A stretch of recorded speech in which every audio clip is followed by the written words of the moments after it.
So guys, the story picks up in 2006, where we see Geto walking down an alleyway. He spots a cursed spirit, exorcises it, turns it into a small orb, and absorbs it. After that, we're introduced to two girls, Mei Mei, who's a grade 1 sorcerer, and Yutaheim, a grade 2 sorcerer. Mei Mei is on a mission with Yutaheim at this haunted house. Their job is to go inside and exorcise every single cursed spirit lurking there. Actually, this house belonged to a business owner who owned a bunch of restaurants. But last year, due to a pandemic, the guy went bankrupt and committed suicide along with his entire family right inside the house. Ever since that day, people started calling it a haunted house because anyone who went inside never came back out. Thanks to the internet, the rumors spread like wildfire, and a lot of curious college students ended up going inside, but not a single one of them returned home. So, Mei Mei and Yutaheim were sent there to take care of those spirits. As soon as they arrive, Mei Mei senses that there's no cursed energy outside, it's all concentrated inside the house. Mei Mei is super confident, but Yutaheim is totally losing it. She's absolutely terrified. They spend a long time investigating the place, but they can't find a single cursed spirit despite searching everywhere. That's when Yutaheim realizes they've been walking past the exact same spot on the first floor over and over again. Mei Mei had even made a mark on the wall, and they had already passed it 3 times. This means they're trapped inside a barrier. They realize that everyone who came here before must have gotten stuck in an endless loop just like them. No matter how much they walk, the path never ends. Now they're wondering, man, how do we break this barrier? Yutaheim thinks it's a circular barrier creating a loop. They had walked about 4 kilometers in the last half hour, but after paying closer attention, Yutaheim realizes it's not a circular loop, it's actually a linear barrier. She figures if they run non-stop at full speed, they can break through it. Yutaheim gets all hyped up and tells Mei Mei, just watch me work. After this,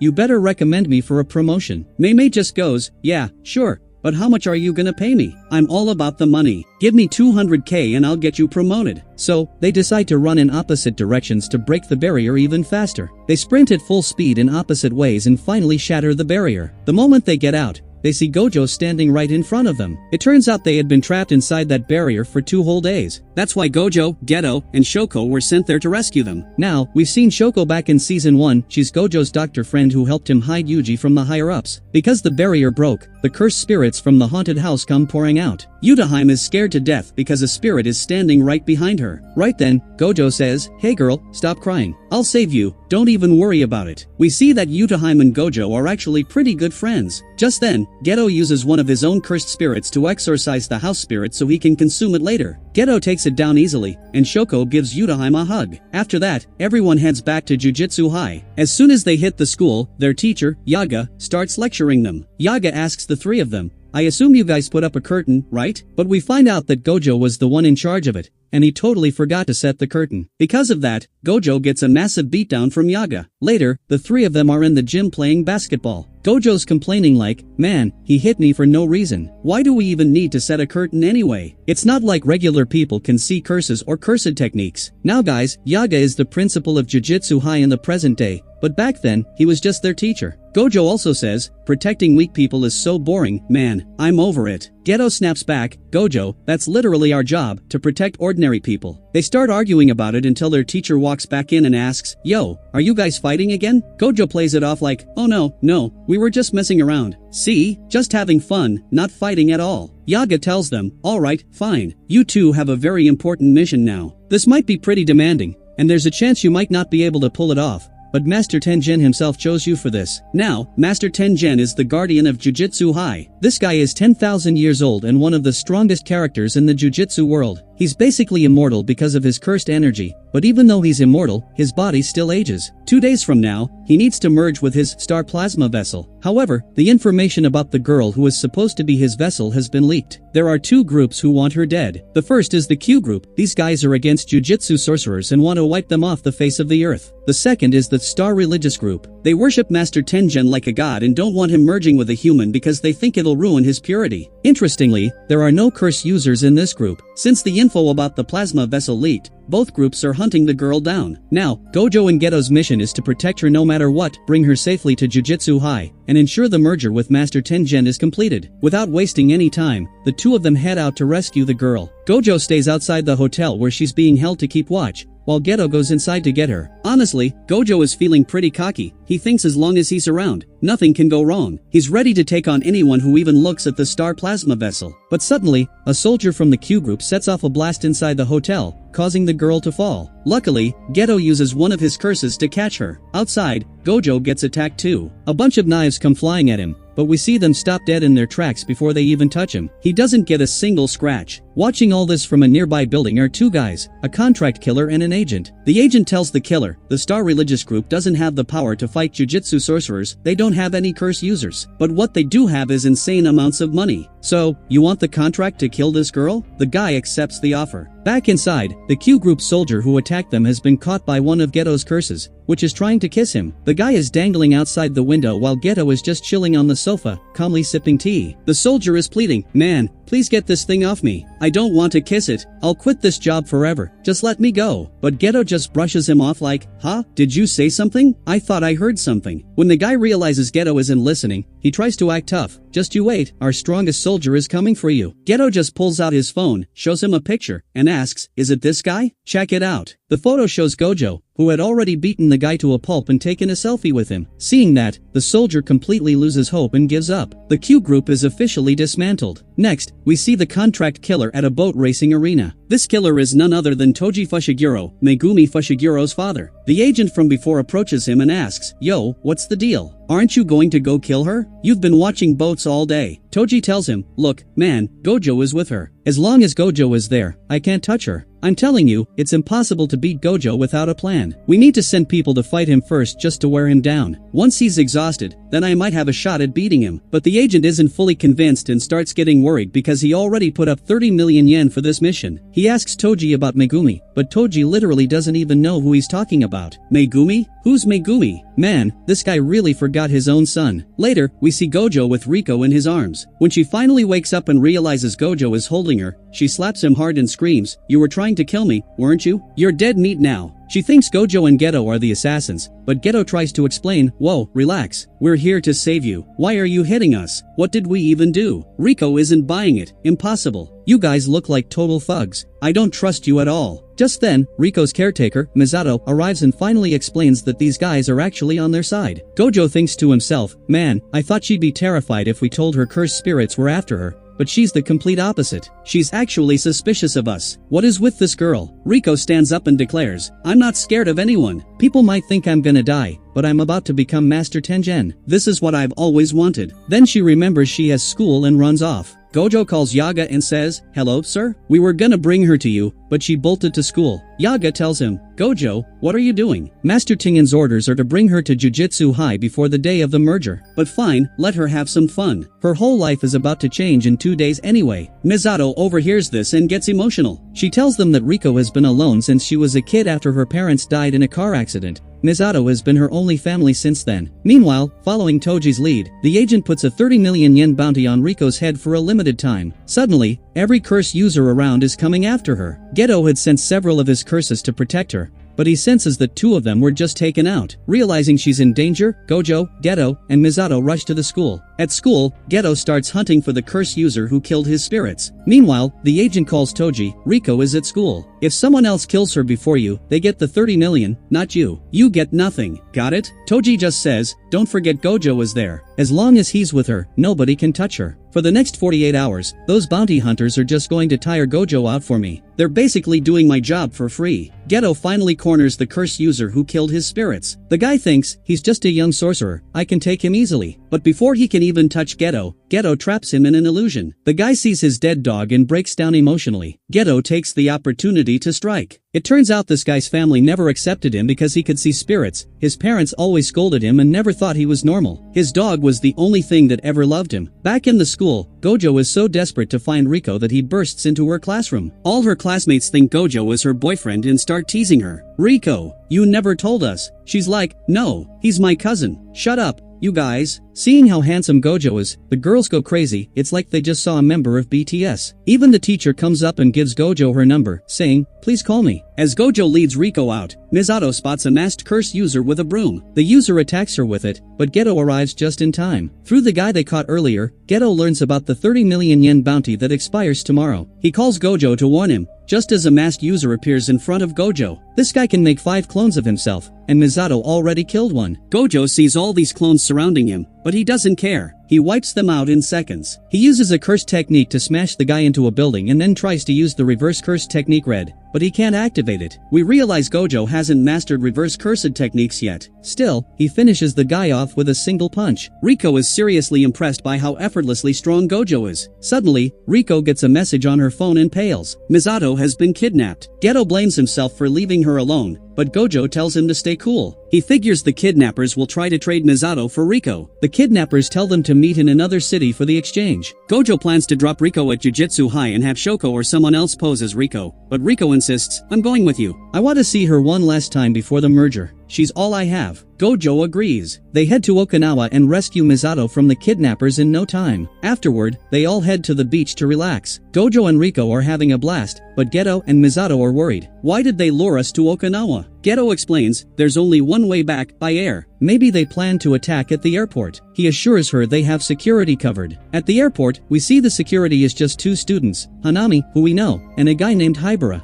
Hibara is super hyped because he wants to impress Gojo. It's almost time for their flight, and Geto tells Gojo, "Alright, playtime's over. Let's go." Riko gets really sad because she was finally having fun and just wanted a normal life. Gojo notices and says, "We're staying another day. The merger isn't until tomorrow evening anyway. There are fewer curse users here than in Tokyo, and the bounty expires tomorrow morning, so she'll be safer here." Riko is thrilled. However, Geto is worried about Gojo. Gojo hasn't slept in days because he's been keeping his infinity active 24/7 to protect Riko. Geto asks, "Are you sure about staying? You must be exhausted." Gojo replies, "I'm fine, man. It's just one more day, then the mission is over and Riko is safe. Besides, I've got you with me. What could happen?" They spend the day enjoying themselves, eating great food, visiting the aquarium, and just hanging out. The next day, they finally reach Tokyo and enter the Jujutsu High barrier without any trouble. The bounty is gone, and they are finally safe. Gojo hasn't slept for 3 days or lost focus for a single second. Geto tells him, "Great job, man. You can relax now." Gojo finally takes a breath of relief. But then, out of nowhere, a sword stabs Gojo right through the chest from behind. Geto is horrified because it should be impossible to enter the school's barrier, let alone touch Gojo. But this guy didn't just break in, he actually stabbed him. The man is Toji Fushiguro. Gojo just stands there like he doesn't even feel it. He turns around and asks, "Have we met before?" We get a flashback. Toji tells Gojo that years ago, he heard about the Six Eyes boy from the Gojo clan and went to see him. Even as a kid, Gojo was the only person who could sense Toji's presence. Toji knew then how powerful Gojo would become. That's why he spent 3 days wearing him down, weakening his senses, and exhausting him before attacking. Since Toji has 0 cursed energy, he's invisible to most sorcerers, but Gojo is so powerful he could still sense him until he was too tired. Geto is furious and attacks Toji with a cursed spirit while rushing to help Gojo, but Gojo stops him.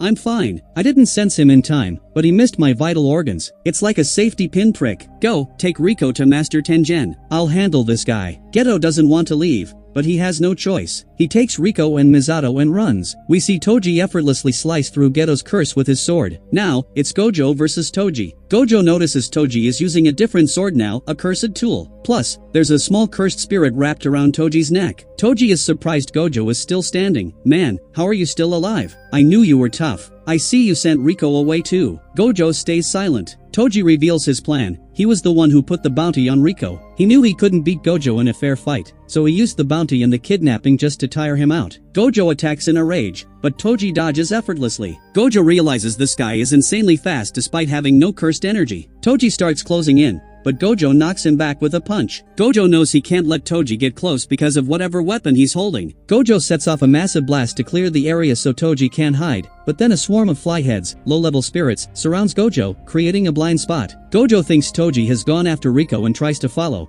but then he realizes it was a trick. Toji is right on top of him. Before Gojo can react, Toji uses his cursed weapon, the inverted spear of heaven, to slash through Gojo's legs. It's a brutal attack that drops Gojo to the ground instantly. He's bleeding out. You might wonder how he hit Gojo through his infinity. Well, that spear has the power to nullify any cursed technique it touches, allowing it to bypass Gojo's barrier completely. Meanwhile, Geto reaches the entrance to Master Tengen's chamber with Riko. Only she and Geto can go further. Riko says a final, emotional goodbye to Misato, knowing she'll never see her again. They reach the spot where the merger happens. Geto tells her, "This is it. You can go through the gate now." Only those invited by Master Tengen can enter. But then he adds, actually, you have another choice. You can turn around right now and go back to your normal life. Riko is shocked. Geto explains, our teacher told us the merger is basically like dying. So Gojo and I decided that if you don't want to do it, we won't force you. We might look like bad guys, but we're not. Master Tengen might be pissed, but no merger is happening without your consent. Riko bursts into tears. After my parents died, I felt so alone. I thought my life didn't matter. Everyone told me I was special, so I agreed to the merger. I thought it wouldn't matter if I died, but after spending time with you guys, I realized I want to live. I want to hang out with you guys again. Geto smiles and reaches out his hand. Riko, let's go home. Just as she's about to take his hand, a bullet tears through her head. Riko dies instantly. Toji is standing there with a gun. Geto can't believe his eyes. Toji coldly says, yeah, I killed Gojo. Geto snaps. He summons his most powerful cursed spirit. If that's the case, you're not leaving here alive. I'm killing you right now. The two of them start a brutal fight, and Toji fires 3 more bullets at Geto. Even though Geto manages to dodge those bullets,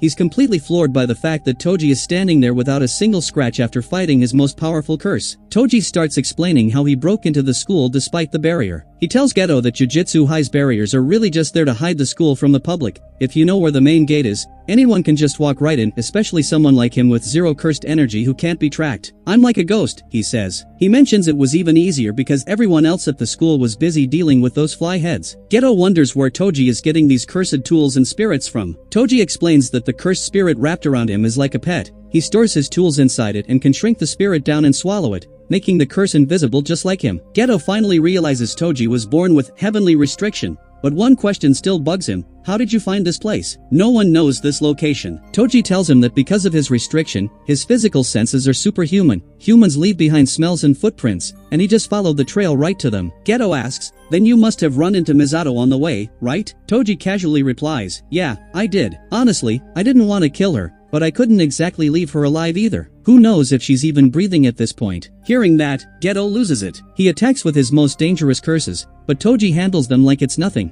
even taking down Geto's rainbow dragon curse. Geto is stunned. He tries to trap Toji in a simple domain where a cursed spirit asks Toji, am I beautiful? In this domain, Toji can't leave until he answers. Toji just looks at it and says, honestly, not at all. You're totally not my type. The moment he says that, a cut appears near his ear and a flurry of blades flies at him, but before they can touch him, Toji shatters every single blade in a split second with his tool. Geto decides to try and absorb Toji's cursed spirit to strip him of his weapons. He thinks the spirit is weak and easy to control, but the curse is bound to Toji like his own blood and refuses to listen to Geto. Seeing his opening, Toji pulls out another sword and brutally wounds Geto. He tells him, if you were a Shikigami user, I'd have killed you, but you're a curse manipulation user. Who knows what would happen to all those curses if you died? Man, you guys are so weak. You all got beat by a guy like me who doesn't even have an ounce of cursed energy. Meanwhile, we see Gojo's hand twitch. He's still alive. Toji takes Riko's body to the Star Religious Group's headquarters. A high-ranking member is incredibly impressed because he thought killing her would be impossible. He promises Toji and the agent extra money as a bonus. After they leave, we find out that Misato's kidnapping was actually Kong's master plan. He wanted her rescue to be easy so that Gojo and Geto would drop their guard, and it worked perfectly. Even the choice of Okinawa was his idea. As Toji is leaving, Gojo suddenly appears in front of him. Toji can't believe his eyes. Gojo explains, when you attack me, I stopped focusing on the fight and put everything into healing myself. I used the reverse curse technique to fix my body. I'd never been able to do it before, but look at me now, I literally touched death and came back. Gojo had finally mastered the reverse curse technique at the most critical moment, and he's so high on the breakthrough that he seems almost manic. He tells Toji, you made one mistake, you should have cut off my head. But hey, too late now. You're finished. Toji gets angry and shouts, the fight's just starting. He launches a series of back-to-back attacks, but Gojo dodges them effortlessly. For the first time, Gojo uses the reverse curse technique red. He's so ecstatic that he feels like he's in heaven, literally floating in the air. Toji thinks, okay, so he's got infinity, blue, and now red. I have a counter for that. He connects his weapon to a chain and swings with everything he's got,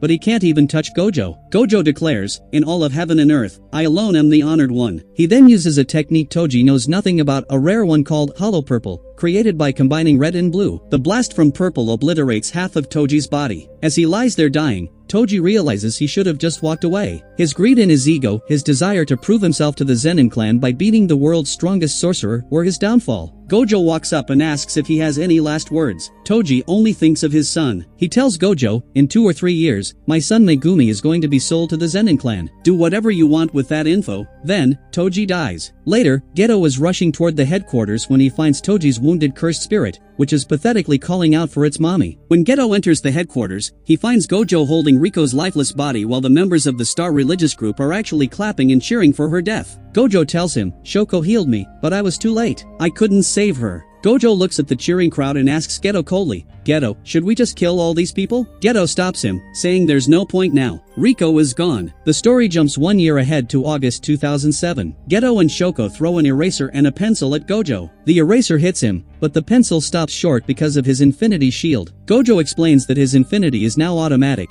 It detects the mass, speed, and shape of an object to determine if it's a threat. The sharp pencil was blocked, but the harmless eraser got through. He also admits it still can't detect poison. Gojo tells them he can now keep his limitless active 24/7 without getting tired. He's mastered shortcut hand signs for blue and red, meaning he can use both simultaneously, and he's close to mastering long-distance teleportation and domains. Geto realizes that Gojo has truly become the strongest and has left him far behind. Gojo now handles missions alone. Before, the three of them, Gojo, Geto, and Shoko, did everything together. Now, Gojo is solo, Shoko stays away from danger, and Geto is left alone with his thoughts. In his isolation, Geto can't stop thinking about the crowd clapping for Riko's death. He starts questioning why he's a sorcerer and why he's protecting people who could be so ugly inside. Every time he has to exorcise and swallow a curse, he asks himself, who am I doing this for? These humans? Hatred for non-sorcerers starts brewing inside him. For the first time, he refers to them as monkeys. Later, Geto is sitting alone when Hybra, the guy from the airport mission, shows up. Geto offers him a drink, and a happy Hybra tells him he's headed for a mission far away tomorrow. Geto asks him, Hybra, how do you feel about being a sorcerer? Do you think you can keep doing this? It feels like he's asking himself. Suddenly, a woman named Yuki Tsukumo shows up and asks Geto what his type is. Geto is confused, but Hybra excitedly answers, girls who eat a lot, and then leaves. Yuki sits with Geto and introduces herself as a special grade sorcerer.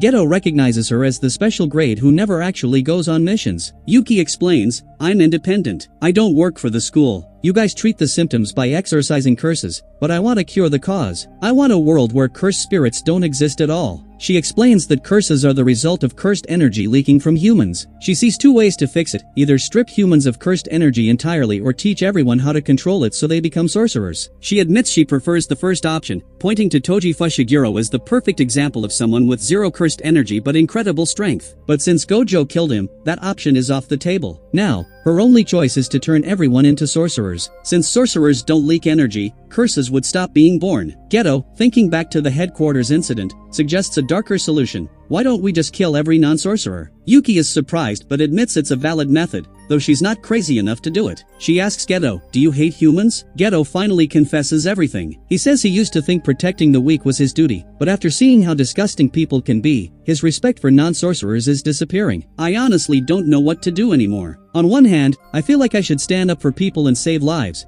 but then I see the absolute worst side of humanity and I just get so confused. Geto vents all of this to Yuki, and you can really tell how much he's struggling mentally. Yuki just looks at him and says, look, man, the final decision is in your hands. You have to choose what feels right to you. Before she leaves, she mentions that Geto is definitely going to become a special grade sorcerer soon. She also notes that Master Tengen has stabilized because they found another star plasma vessel. Shortly after, we see Nanami and Geto at the morgue. Unfortunately, Hybra, the energetic guy from the airport, died on his mission. Nanami tells Geto it was supposed to be an easy grade 2 exorcism, but as soon as we got into the territory, it turned out to be a special grade. Hybra didn't stand a chance. Geto is devastated. He starts thinking, is this how it ends? Just finding the bodies of my friends one by one? A few days later, Geto is sent on a mission to a village where people are dying mysteriously. He finishes off the curse, but what he sees in that village changes him forever. The villagers blame two little girls for the mysterious deaths. They beat those kids half to death and locked them in a cage. The truth was, the girls were sorcerers, and because they weren't normal, the villagers treated them like monsters. Geto tries to explain, they're innocent. They didn't do anything. But the villagers won't listen. They scream, they're demons. They should have never been born. Seeing this cruelty, Geto remembers what Yuki said, he has to choose a side, either hate humans or live for them. In that split second, everything clicks for Geto. His life changes forever. Looking at those hateful villagers, Geto summons a curse, saves the 2 girls, and slaughters every single person in that village. He murders 112 people. The news hits Jujutsu High fast. They realize Geto's curses were responsible, and he is sentenced to death. Yaga personally breaks the news to Gojo. Geto killed 112 people. Gojo can't wrap his head around it. There's no way. Geto wouldn't do that. But Yaga tells him it's the truth. He's killing non-sorcerers everywhere. And he even killed his own parents. Gojo is in total shock. He just can't accept that his best friend has gone rogue. Later, Shoko is walking through town when Geto actually shows up to see her. She knows everything he's done, but because they're friends, she doesn't turn him in. Instead, she calls Gojo and tells him to get there fast. Shoko asks him, "Why, Geto? Why would you do this?" Geto calmly tells her, "Everything you heard is true. I want to create a world where only jujutsu sorcerers exist." Shoko tells him, "I honestly don't get you, man." Geto just replies, "I don't expect you to," and starts walking away. That's when Gojo arrives. He confronts him. "Why are you doing this? Are you really going to kill everyone? You even killed your parents." Geto tells him, "Yeah, Gojo, I told Shoko already. I'm wiping them out. My parents weren't sorcerers, so they had to go too." Gojo is furious. "But why? You were the one who told me not to kill people without a reason." He reminds Geto of the Star Religious Group incident where Geto was the one who stopped Gojo from killing the followers. But this isn't the same Geto anymore. Gojo yells, "Do you even realize how impossible this is? To kill every non-sorcerer, you'd have to destroy the whole world. You'll never achieve that goal." Geto just looks at him and says, "But you could do it, Gojo. You're strong enough to do it alone. If I were as strong as you, I know I could make it happen. I've chosen my path. If you want to stop me, kill me." Gojo thinks about attacking, but he just can't bring himself to do it. He freezes, and Geto walks away into the crowd. Even Yaga understands why Gojo couldn't kill him. Gojo is heartbroken, saying, "Even if I'm the strongest man in the world, I still can't kill my best friend." Next, we see Geto at the Star Religious Group headquarters. There are still plenty of followers there, and Geto steps up to lead them. He's dressed like a priest and he brought those 2 little girls with him, the ones he saved from the village. He stands in the main hall and announces, "From today, I am your leader. I will protect you from curses.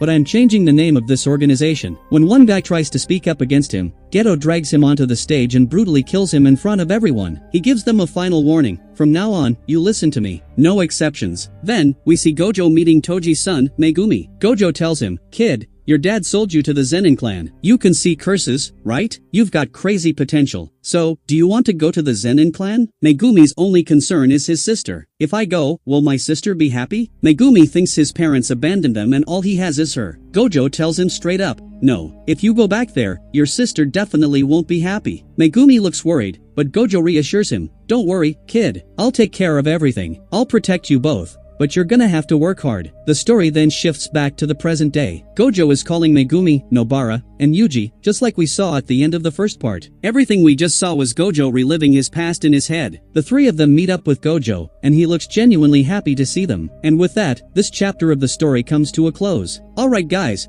we'll see what happens next in the next part. Let me know what you thought of this recap. If you enjoyed the video, hit that like button, and if you're new here, don't forget to subscribe. I'm always bringing you interesting stories like this. That's all for today. I'll catch you in the next one.